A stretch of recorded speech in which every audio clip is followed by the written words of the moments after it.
Serious action తీసుకునే chances అయితే ఉన్నాయి. ఎన్డీఏ ప్రభుత్వం ఇది కేంద్రంలోనూ అలాగే ఇక్కడ కూడా ఇద్దరూ పట్టించుకున్నారు కాబట్టి కొంచెం సీరియస్గానే వ్యవహారం ఉంటుంది. బట్ ఇప్పుడు ఈ తిరుమల తిరుపతి దేవస్థానం వివాదాలుగా తుట్టె కదిలిస్తే అందులో ఉన్న తేనెటీగలు బయటకు వచ్చి ఎవరినైనా గుట్టేయచ్చు కదా, ఆ ప్రమాదం కూడా లేకపోలేదు. అన్ని పార్టీల వాళ్ళు ఇన్వాల్వ్మెంట్ ఇవాళ చెవిరెడ్డి భాస్కర్ రెడ్డి ఎక్స్పోజ్ అయ్యాడు కాబట్టి ఆయన ఒక్కడి పేరు కనిపిస్తుంది. ఎక్స్పోజ్ కాని వాళ్ళు ఎర్రచందనం స్మగ్లింగ్ అనేది తెలుగుదేశం సమయంలో బీభత్సంగా జరిగింది, తెలుగుదేశం ప్రభుత్వంలో అందరికీ తెలిసిన విషయం. ఇప్పుడు వాళ్ళందరూ కూడా ఏది కడుపులో నొప్పికి మందేస్తే క్యాన్సర్ బయటపడినట్టు అవన్నీ బయటకు వచ్చాయనుకోండి వస్తాయి. ఇప్పుడు ఆ రికార్డు తీసి దగ్గర పెట్టుకుంటారు ఈ పాటికి, పెట్టుకుని ఇది ఒక ఫేజ్ బ్యానర్లో రిలీజ్ చేయటం మొదలవుతుంది. ఈ వివాదం మొదలవుతుంది అనే విషయం వాళ్ళకి తెలుసు, కానీ ఇమ్మీడియట్గా దాడులు జరగాలి అనేది అనుకుంటారు. తేనె చుట్ట కదులుతుంది అని తెలుసు, ఇది ఒక యుద్ధంగా మారుతుందండి, ఒక పొలిటికల్ వార్గానే జరుగుతుంది. అవతల వాళ్ళకి వాయిస్ లేకుండా చేయాలి అన్న టోన్లో, బుల్డోజ్ చేయాలి అన్న టోన్లో వెళ్ళిపోతుంది. అన్ని వ్యవహారాలు అలాగే నడుస్తున్నాయి. కాబట్టి వీ కెన్ మేనేజ్ అనేటువంటి మూడ్లో ఉంది తెలుగుదేశం ప్రభుత్వం. తెలుగుదేశం ప్రభుత్వం కాదు, కూటమి ప్రభుత్వం. కాబట్టి అంత ఈజీగా ఉండదు ఈసారి. ఓకే, సో దాంతోపాటు ఇంకా తిరుమల చుట్టూనే ఇంకొక వివాదం ఏంటంటే పింక్ డైమండ్ కోసం వీళ్ళు డిమాండ్ చేశారు, పరువు నష్టం దావేశారు, మళ్ళీ విత్డ్రా చేసుకున్నారు విజయసాయిరెడ్డి గారు. సరే, ఇవాళ వాళ్ళ 5 ఏళ్ళ టర్మ్ అయిపోయింది. ఇప్పుడు తాజాగా రాయల వారు చేయించిన నగలు, స్వామివారికి చేయించిన నగలన్నీ కరిగించేశారు, వాటి నమూనాలు కూడా భద్రపరచలేదు. అవును, అసలు నిజంగా ఉన్నాయండి లేకపోతే ఉత్తినే అవన్నీ జస్ట్ ఇంప్రెషన్స్ తోటి ఏదో రాయల వారి నగలు అన్నట్టు ఏమైనా డిస్ప్లేకి పెడుతున్నారా? అండ్ ఇంకా ఆడిట్ అసలు జరుగుతుందా ఎక్కడైనా? ఆడిట్ అనేది ప్రాపర్గా లేదు అనేది మనకి చాలా ఈరోజు కాదండి, అది ఈరోజు కాదు, దాదాపు 30 ఏళ్ల నుంచి నడుస్తున్నటువంటి ఎపిసోడ్. ఎన్టీ రామారావు కంటే ముందు నుంచే, ఎన్టీఆర్ కంటే ముందు నుంచే నడుస్తున్నటువంటి వివాదం అది.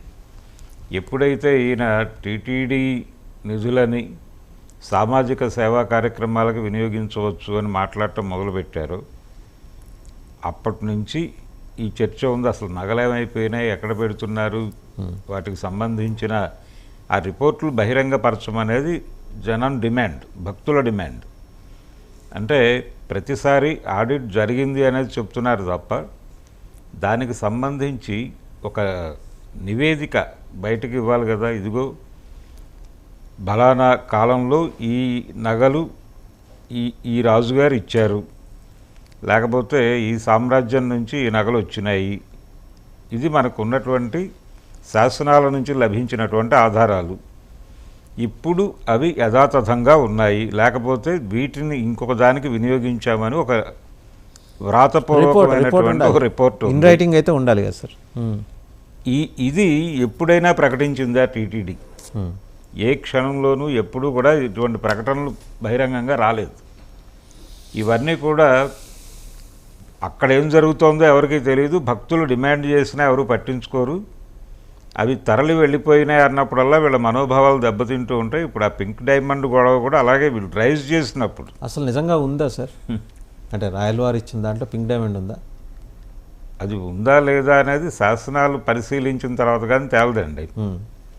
అంటే ఇవన్నీ ఓపెన్ డాక్యుమెంట్స్గా లేవు.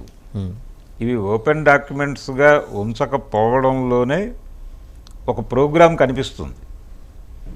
ఇవన్నీ కైంకర్యం చేయటానికి అవకాశం తీసుకుంటూనే వీటన్నిటిని ఓపెన్ డాక్యుమెంట్స్గా ఉంచడం లేదు అనేది చాలా కాలం నుంచి ఉన్నటువంటి విమర్శ.